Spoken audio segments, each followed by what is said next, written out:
Frank's a little taller than me. There we go. Thank you for inviting me. It's been a pleasure to be here today. All right, so bad cybernetics, a personal history. My first encounter with cybernetics was reading Gregory Bateson. Anyone heard of this guy? Ah, well, okay, we got a few. He's in the library, by the way. Gregory Bateson's Steps to an Ecology of Mind, around 1980. The title sets out the problem that Bateson was trying to work with in his remarkably varied career. He was trying to think about ecologies of information. How does an entity manage its relation with its environment? That's the essence. That in essence might be his question, whether he's looking at schizophrenics or dolphin song, and that's not even half of what he looked at over his career. Bateson was writing at a time when information had emerged as an object of both a technics and a science. World War II had rapidly expanded information techniques in both its analogue and its digital forms. And information had emerged as the subject of a science. But it was Bateson who really began asking the more difficult questions about what the discovery of information might mean. Cybernetics thought it had the beginning of a concept that explained something about both natural and social systems. But it was Bateson who put the relation between social and natural systems on the agenda. A little bit more direct on the mic. Okay. There we go. It's like, I need some light to see these days too, you know? It's like... Right, so he puts the relation between the social and the natural systems on the agenda. And it was Bateson who enabled us to ask questions about what might count as good and bad cybernetics. Because I know we've set this up as good cybernetics versus bad AI, but I also want to ask about good and bad cybernetics, just to sort of get into that a little bit. All right. My second encounter with cybernetics, also in the early 80s, was the now largely forgotten Anthony Wilden's book, System and Structure. Anybody read Wilden? It's like crickets. I actually want to put him back in circulation somehow. Like Bateson, he was interested in how an entity communicated with other entities and with its environment. And like Bateson, he thought analog and digital communication might entail different kinds of relation to the world. He was interested also in how entities that communicate with the world also communicate with themselves, with a kind of self-reflective cybernetics. And he was the first person I read who put French structuralism and American communication theory actually on the same page. Actually, it turns out quite a bit of so-called French theory was responding to American communication theory. Lydia Liu, more recently, wrote a great book about that called The Freudian Robot. The later work of Jacques Lacan makes a bit more sense if you think of it as exploring a series of paradoxes in the way a cybernetic organism relates to others and to the world when it misrecognizes them in the first place and constitutively must misrecognize itself and the other. Where humans are involved, it may well be that all cybernetics is bad cybernetics. We might just be bad at it, right? Could we just think about that part? So my third encounter with cybernetics was a bit different. I'd heard about this thing called the internet. So in about 1987, I got a 1200 baud modem and I connected my Apple Macintosh to the university gateway computer via the telephone line. I taught myself how to work in a Unix environment. While I made a little bit of headway in learning computation, I got a bit sidetracked by the social world of the internet, the Usenet groups, IRC, the Well. Was anybody ever on the Well?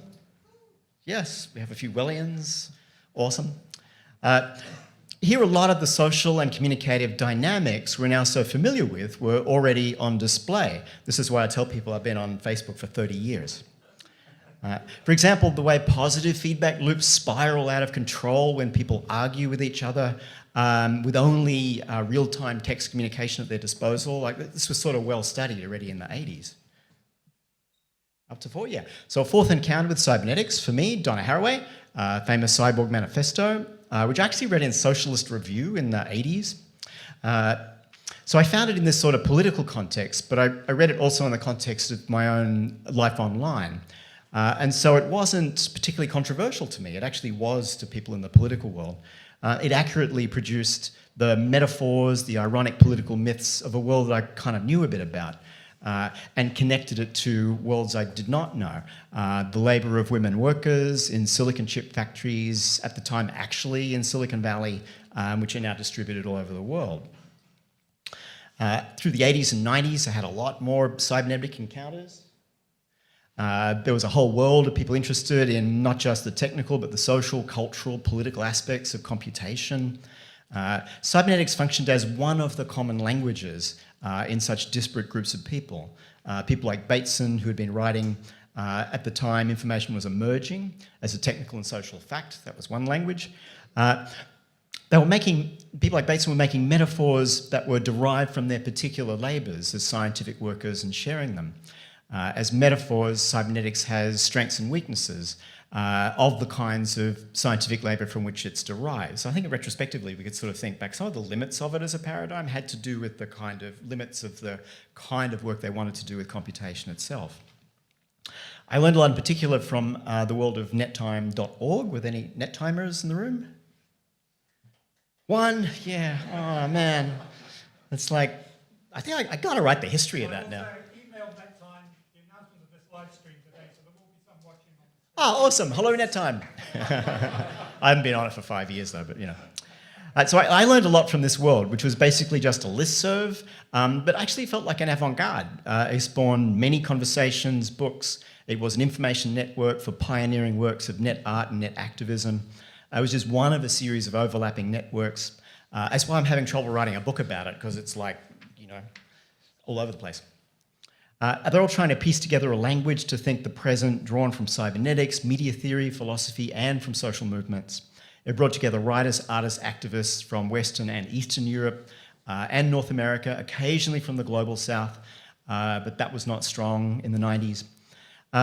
Hence, the once hegemonic language of Western philosophy came under pressure, both from global social movements and from the obsolescence of its understandings of techniques at that time. In the world of nettime.org, which one might think of as applied and experimental cybernetics, was putting a lot of pressure on received ideas about critical theory, aesthetics, social movements. It was like, after the fall of the Berlin Wall, to get people from Italy and Poland in the same space, because it seems Italian intellectuals imbibe Marxism with mother's milk, where you can't talk to people in Poland in 1990 using that language, so you have to find another one. So and this is all in English, which is everybody's second or third language. So you can imagine, it was hard, right? But it put a lot of pressure on received ideas from, the Frankfurt School, the Birmingham School, and all that. So in parallel to that was another world where whatever literature had hitherto thought it might be came undone. And for me, the sort of emblematic author of that, if one had to pick one, is Kathy Acker. Anyone read Kathy Acker? All right, we're getting more familiar territory. I think it's no accident her work is receiving renewed attention now, as it was already deliberately, I think bad cybernetics is like the good aesthetic that I think the work was already on. The experience of the combination of the embedding of bodies into flows of information and their compulsion into being producers of information to the point of violence. I think she's already a writer of that and worth reading in those terms. Incidentally, Kathy was also a monster of actual online writing. So the emails collected in I'm Very Into You are just a tiny sampling of her online life. There's 3 new books about her just coming out this year, but none of them get into her writing in online forums such as lambda.mu. Any Lambda people? Yeah, got a couple. Someone's got to write that story. Again, Julian DeBell wrote a great book on it, but there's more. It's not even been properly archived. I think maybe she became the cyborg of Haraway's myth. But this aspect of her life and work remains a myth in the sense that it's not even in the archive. And I dedicated Hacker Manifesto to Kathy, King of the Pirates, Acker. And along with Acker, Haraway's Cyborg Manifesto influenced me so much that when I published Hacker Manifesto in 2004, I forgot to cite Donna Haraway in it. I made up for that in the last book. I kind of so now this particular book, Hacker Manifesto, I tried to articulate the worldview of those active in this art, politics, techniques of the 90s, who thought technology emerged out of struggles over its form, struggles we could even think of as class struggles. So I don't think technology has an essence, nor does it need to take the form that the ruling class of our time has imposed on it. Technologies have affordances, possibilities. There's a struggle over which of these will be realised that's ultimately, I think, a class struggle. There could be good or bad political economies of cybernetics, depending on the outcome of those struggles over its form. And I think being an incredibly minor part of social movements around this in the 90s, we won a couple of battles and then lost the war. And that's how we ended up here, right? I think that's how I'd shorthand that. In Hacker Manifesto, I was keeping alive the space of possibility for applied cybernetics, but then I published Gamer Theory in 2007, which was a rather more bleak. What happens when the whole world becomes enclosed in a techniques of calculation, or what I would call a game space, in which everything is a resource in competition with every other resource. The cultural space where you could find that what that feels like, I was thinking in 1927, was that of games, and that turned out, unfortunately, in the wake of Gamergate, to have been too much the case. But here's the strange part. Let's call this world in which we're all obliged to live, this game space, a case of bad cybernetics. I think there's a more useful set of metaphors than trying to call it, I think that's a more useful set of metaphors than trying to call it neoliberal or biopolitical capitalism. When you got the word capitalism and then you add a word on it as a modifier that itself has a modifier, that's no longer a concept, it's just bad poetry. Like you need a new language to describe reality, and we don't yet have it, is what I'm saying with that. So, 19th century metaphors don't really describe the novel features of our world, but maybe 20th century metaphors such as those of cybernetics might still work, because this is when this world started to get made. This game space of bad cybernetics treats everything on the planet as a resource in a competitive game, and we're all encouraged to think we're playing a first-person shooter against everyone else. So in the last chapter, however, of Gamer Theory, I wrote about Sim Earth. Anyone ever play Sim Earth? Ah, yes, we've got some Sim Earth players. The least successful of the Sim games. Forgotten cousin to SimCity and The Sims. And perhaps one reason the game didn't succeed is that it's a stripped-down cartoon version of actual climate science, as was understood at the time, right? It's a game without a satisfying win state. That wasn't intended to be a laugh line, but I'll take it. So look, no matter what you do, your simulated Earth pretty much overheats every time. The problem with it as a commercial game is that it's actually a good cybernetic model of a bad cybernetic model that controls the actual planet, right? So it's actually a fairly good model of the real model that controls the planet. It's a game that simulates game space too well, or simulated. It's hard to get it to run. Yeah, I got it to run by booting an old computer, but I can't get color. It's like, all right. So this actual game space that we're all in is like a third nature built on top of a second nature of built form in which we all live, and it extracts more and more resources to fuel itself from a nature that it sees exclusively through the metaphor of a quarry. So we all know that the planet's going to crash, right? It's called the Anthropocene. Call it something else if you like. Just call it something, right? I really don't care. Call it something. We geoengineered the planet as a cybernetic system based on the wrong signals that can only expand quantitatively and is destroying its own conditions of existence. But how do we know that, right? I mean, I'm saying something that's now common sense, but how do we know that? We know it because the same applied cybernetics as that which is running the planet into the ground is also the techniques on which Earth science runs. The great scientific and technical advance of the late 20th century turned out not so much to be in physics or biology, as was widely expected, but in Earth science. That discipline understood the planet itself as a cybernetic entity, and it could demonstrate this by simulating the Earth with computation.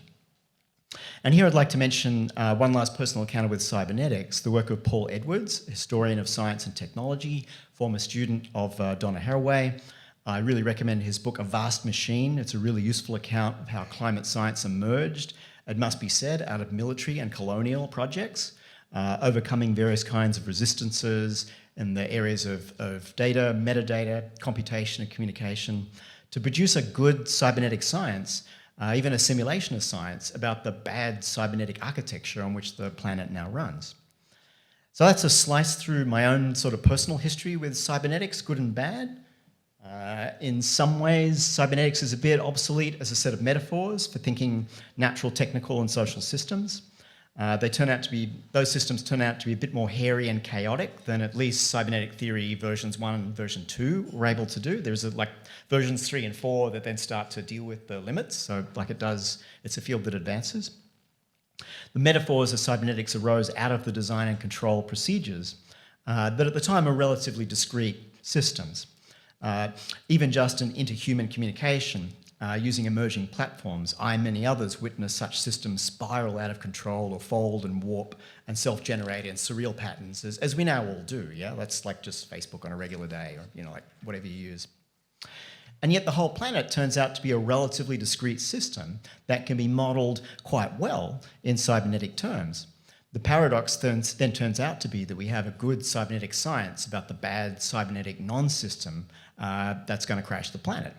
So the challenge remains to build forms of natural, technical and social information and energy procedure that can add up to an endurable life for humans and non-humans. But it's hard to see how much of the world of tech as currently configured is actually really contributing to that. Most so-called innovation seems to be quite the opposite, sort of variations on short-term forms of information abuse that many of us have seen at work now for decades. Why is the tech industry unable to innovate? It's got to be asked, yeah? Because I don't believe this is innovation. It's not, yeah? What would actual innovation look like? I think that's a question to ask. That seems to be a question for these times. Perhaps one can't get real innovation within this bad cybernetic political economy, within which we're all obliged to be gamers of our own life chances. So perhaps we'll have to start over, but not from scratch, rather using resources from Bateson and others who saw some aspects of this world coming. And to give just one last example, the Situationist Constant Neuwenhuis, I don't quite know how to pronounce that, whose New Babylon imagined a way to separate a cybernetics of control for things from a ludic space of play for humans.